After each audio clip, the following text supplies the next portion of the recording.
The plane shuddered violently, and somewhere in the chaos of a failing engine, a young black girl uncovered a secret about the wealthy man beside her, a secret that forced her to make a desperate choice, one that would save his life but leave her heart in pieces.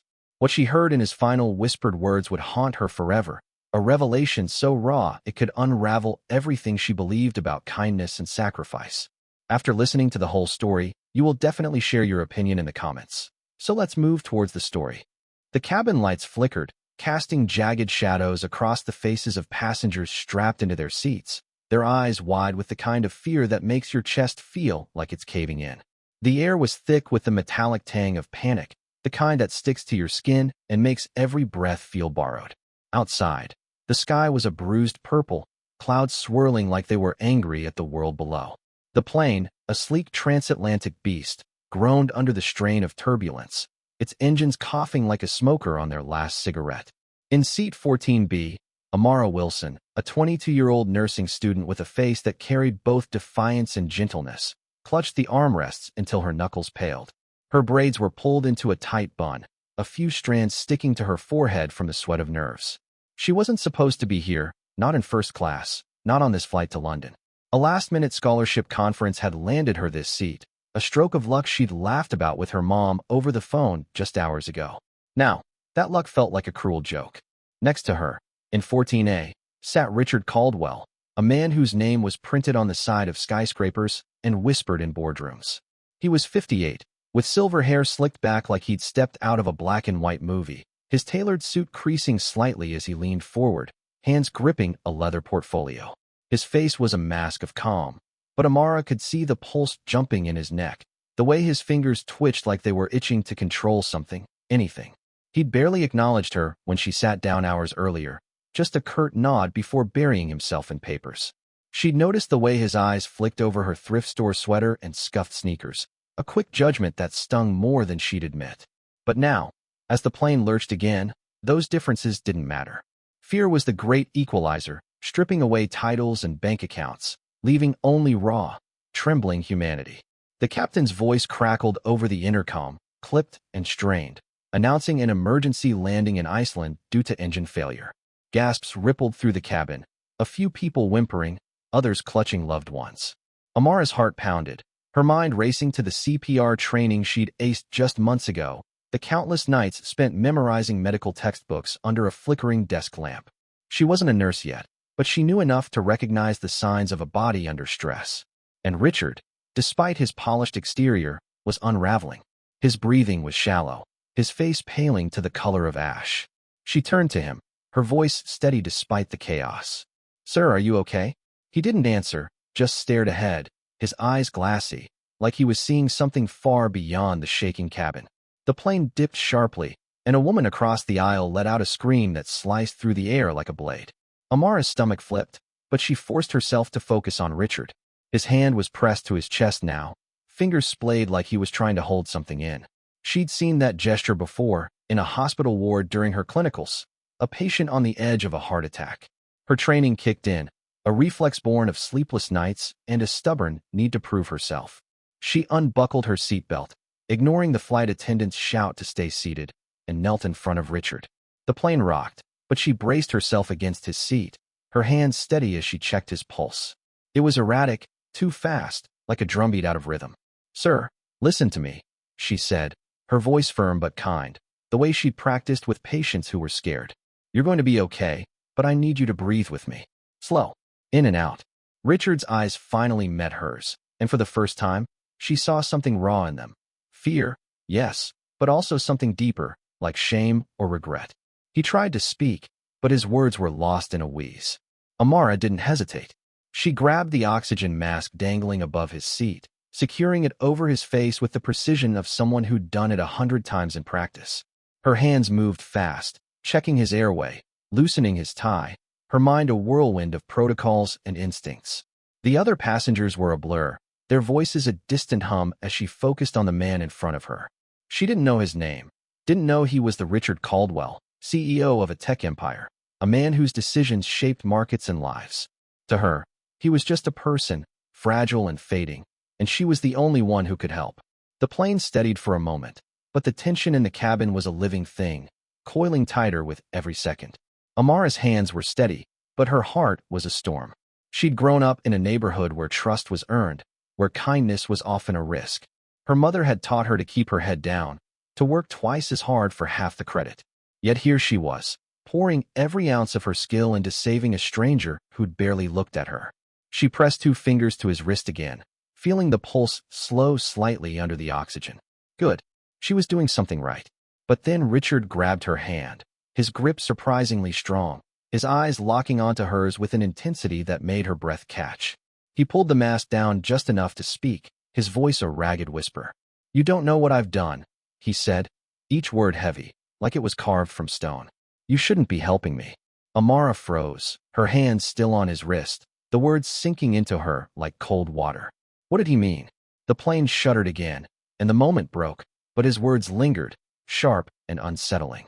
She pushed the mask back over his face, her voice gentle but firm. "Just breathe, okay? We'll figure everything else out later." But inside, her mind was racing. What kind of man says something like that? What kind of secret could make someone believe they didn't deserve to be saved? She didn't have time to dwell on it. The plane was descending now, the lights of Reykjavik's runway glinting faintly through the window. The landing gear groaned, and the cabin braced for impact, a collective inhale that felt like the world holding its breath. As the plane touched down, skidding slightly on the icy runway, the cabin erupted in shaky applause, tears, and prayers. Amara stayed with Richard, monitoring his breathing, her hands never leaving him until the paramedics boarded. They moved quickly, their faces grim but professional, and she relayed his symptoms in a steady stream. Pulse rate, oxygen use, suspected cardiac event. They nodded, impressed, and took over, wheeling Richard toward the exit. But before they did, he grabbed her hand again, his eyes searching hers, and whispered something so soft she almost missed it. "I'm sorry," he said, and then, "You'll never know." The paramedics pulled him away, and Amara stood there, rooted to the spot, her heart pounding not from the near crash but from those words. What was he sorry for? And why did it feel like he was apologizing to her? She sank back into her seat, the cabin now quiet except for the rustle of passengers gathering their things. Her hands were trembling now, the adrenaline fading, leaving behind a hollow ache. She'd saved a man's life, but his words had cracked something open inside her, a question she couldn't shake. Who was Richard Caldwell? And what secret was so heavy that it followed him to the edge of death? The airport in Reykjavik was a blur of fluorescent lights and hurried footsteps, the air sharp with the bite of winter seeping through the terminal's glass walls. Amara sat on a hard plastic chair in the waiting area, her backpack clutched to her chest like a shield. Her sweater was still damp with sweat from the flight, and her braids felt heavy, like they were carrying the weight of what had just happened. The other passengers had scattered, some to connecting flights, others to hotels, but Amara couldn't move. Her mind kept replaying Richard's whispered words. "I'm sorry. You'll never know." They felt like a puzzle she wasn't meant to solve, yet they clung to her, sharp and insistent, like a splinter under skin. She glanced at the clock on the wall, its hands ticking toward midnight, but time felt irrelevant. The world had shifted in those chaotic minutes on the plane, and she was still trying to find her footing. The paramedics had taken Richard to a local hospital, their stretcher disappearing through the airport's emergency exit. Amara had watched them go, her hands still tingling from where his grip had tightened on hers. She'd wanted to follow, to make sure he was okay, but a stern-faced airport official had ushered her back, saying only family could go. Family. The word stung, reminding her of her own, her mom back in Chicago, probably pacing the kitchen, waiting for a text to say Amara was safe. She pulled out her phone, the screen cracked from a fall last month, and typed a quick message. Landed in Iceland. Plane had issues, but I'm okay. Call you soon. She didn't mention Richard, didn't mention the way her heart was still racing, not from the crash landing, but from the weight of his words. Around her, the terminal buzzed with a strange mix of relief and tension. Passengers from the flight huddled in small groups, their voices low, recounting the terror of those final moments in the air. A woman with a toddler on her hip was sobbing quietly, her husband rubbing her back. An older man in a crumpled suit stared out the window, his face blank, like he was still processing that he was alive. Amara felt their fear echo in her own chest, but it was drowned out by something else, a nagging curiosity about Richard. She'd saved him, kept him breathing until help arrived, but his confession, if that's what it was, felt like a debt unpaid. What had he done? And why did it feel so personal, like his apology was meant for her alone? She unzipped her backpack, pulling out a small notebook where she jotted down thoughts during long study nights. Her pen hovered over the page, then scratched out the words she couldn't say aloud. Man in 14A. Heart attack? Said he was sorry. Said I'd never know. Writing it down didn't make it clearer, but it grounded her, gave the chaos a shape. She was about to close the notebook when a shadow fell over her. A woman in a navy blazer, her hair pulled into a severe bun, stood there, holding a clipboard. Amara Wilson? The woman asked, her voice clipped but not unkind. Amara nodded, her throat suddenly dry. I'm with the airline. We'd like to speak with you about what happened on the flight. You assisted a passenger, correct? Amara's stomach twisted. She wasn't in trouble, was she? She followed the woman to a small office tucked behind the check-in counters, the kind of place that smelled of stale coffee and bureaucracy. Inside, a man in a pilot's uniform sat at a desk, his face lined with exhaustion. He introduced himself as Captain Harris and thanked her for her quick thinking. You likely saved Mr. Caldwell's life, he said, his voice heavy with the weight of someone who'd just cheated death himself. The paramedics said your assessment was spot on. You're a nurse? Amara shook her head, explaining she was still a student, her words tumbling out faster than she meant. The captain raised an eyebrow, impressed, and jotted something down. The woman, who introduced herself as Ms. Larson from Passenger Relations, handed Amara a form to fill out. Standard procedure, she said, for incidents on board. But it was what Ms. Larson said next that made Amara's breath catch. Mr. Caldwell's assistant contacted us. He's stable now, at the hospital. He asked for you specifically, Ms. Wilson. He wants to see you. Amara blinked, her mind racing. Why her? She'd done her job, followed her training, but she wasn't his family, wasn't even a friend. The splinter of his words dug deeper. She nodded, unsure what else to do, and Ms. Larson promised to arrange transport to the hospital once the storm outside calmed. He's a very important man, Ms. Larson added, almost as an afterthought, her tone carrying a hint of reverence. You should be proud. Proud. The word felt wrong, like a shoe that didn't fit. Amara wasn't proud. She was unsettled. She left the office, her notebook clutched tight, and found a quiet corner of the terminal. The storm outside battered the windows, snow swirling in angry gusts, grounding all flights for the night. She was stuck here, in this strange, cold place, with nothing but her thoughts and the ghost of Richard's voice. She opened her notebook again, flipping to a blank page, and began to write what she knew about him. Wealthy, polished, afraid, guilty. That last word made her pause. Guilty of what? She'd seen enough in her neighborhood. People carrying secrets, shame hidden behind bravado, to know guilt when she saw it. But Richard's was different, heavier, like it had been carved into him over years. Her mind drifted to her own life, the sacrifices that had brought her here. Growing up, she'd watched her mom work double shifts at the diner, her hands cracked from dishwater, all to pay for Amara's textbooks. She'd seen her brother, Jamal, get pulled over for looking suspicious, one too many times, his dreams of college fading with every unpaid bill. Amara had promised herself she'd be different, that she'd claw her way out, not for fame or money but for the chance to help people, to prove that kindness could mean something in a world that often felt cruel. Saving Richard had felt like that, at first, like a moment of purpose. But his words had tainted it, made her question whether kindness was ever as simple as it seemed. A janitor pushed a mop across the floor nearby, the rhythmic slosh pulling her back to the present. She tucked her notebook away and stood, stretching legs stiff from sitting. The terminal was quieter now, the initial chaos settling into a weary calm. She wandered to a newsstand, her eyes scanning the magazines. One caught her attention, a business journal with Richard's face on the cover, his smile confident, almost smug. The headline read, Caldwell Tech, Redefining the Future. She picked it up, her fingers brushing the glossy paper. The article called him a visionary, a titan, but there was a throwaway line about controversial layoffs that made her pause. She didn't buy the magazine, she couldn't afford it, but she memorized the name, Caldwell Tech. Maybe it held a clue to his guilt, to why he thought he didn't deserve her help. Back at her seat, she pulled out her phone again, the battery now at 12%. She opened a browser, typing Richard Caldwell into the search bar. The results flooded in, articles about his company, his wealth, his influence. But there were other stories, buried deeper, ones that talked about factory closures, workers left jobless, Communities gutted. She scrolled, her heart sinking with each headline. Was this what he was sorry for? Had her act of kindness saved someone who'd hurt others? The thought made her stomach churn, but she pushed it down. She didn't know enough, not yet. And then there was his request to see her. What did he want? To thank her? To confess? Or something else entirely? The storm outside roared louder, and Amara felt a chill that proteins that wasn't from the cold. She hugged her backpack tighter, her mind spinning with questions she couldn't answer. Richard's face, pale, desperate, guilty, flashed in her memory, and she wondered if the truth was waiting for her at that hospital, or if some secrets were too heavy to ever be shared. The hospital corridor stretched long and quiet as Amara walked away from Richard's room, her sneakers silent now on the polished floor, as if the weight of the moment had softened her steps.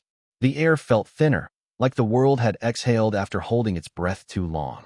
Her backpack hung heavy on her shoulder, the notebook inside it a quiet reminder of the questions she still carried.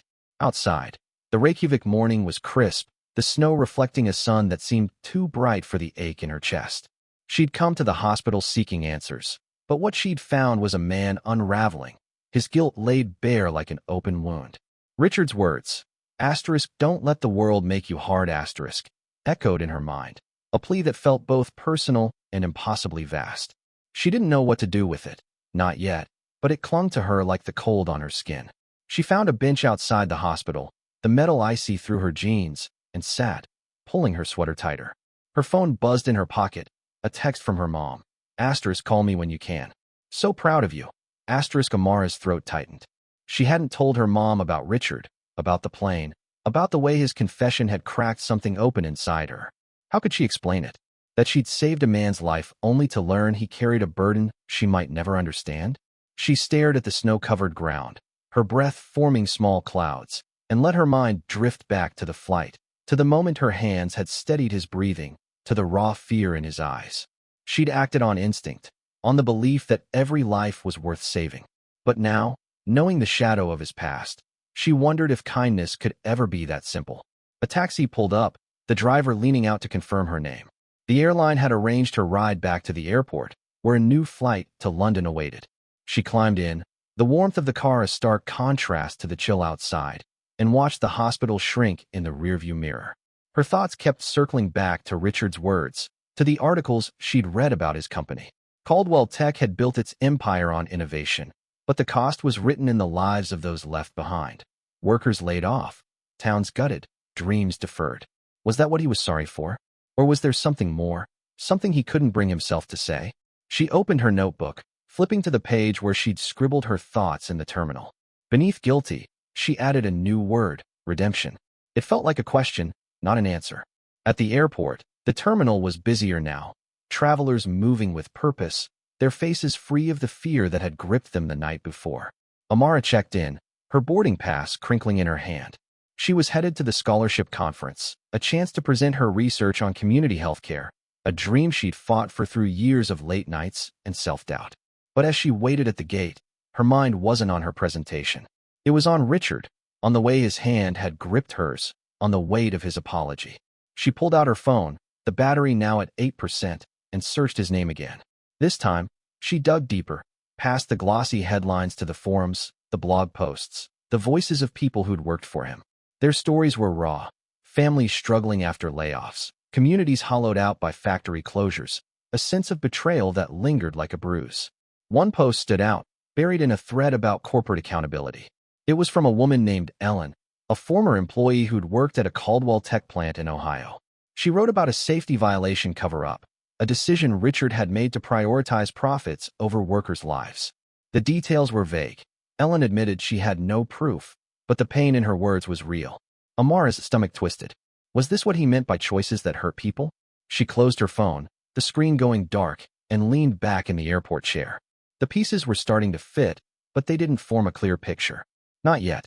On the new flight, Amara was in economy, her seat by the window offering a view of endless clouds. The hum of the engines was steady, a stark contrast to the chaos of the night before.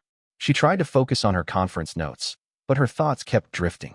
She saw Richard's face, pale and fragile in the hospital bed, his eyes heavy with something unspoken. She thought of her own life, the way she'd been judged, dismissed, underestimated.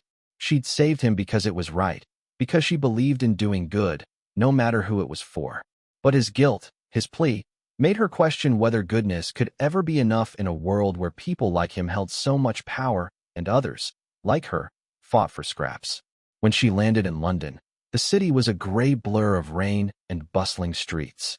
The conference hotel was sleek, filled with scholars and professionals whose confidence made her feel small. But as she unpacked her bag, she found her notebook, the pages creased from travel.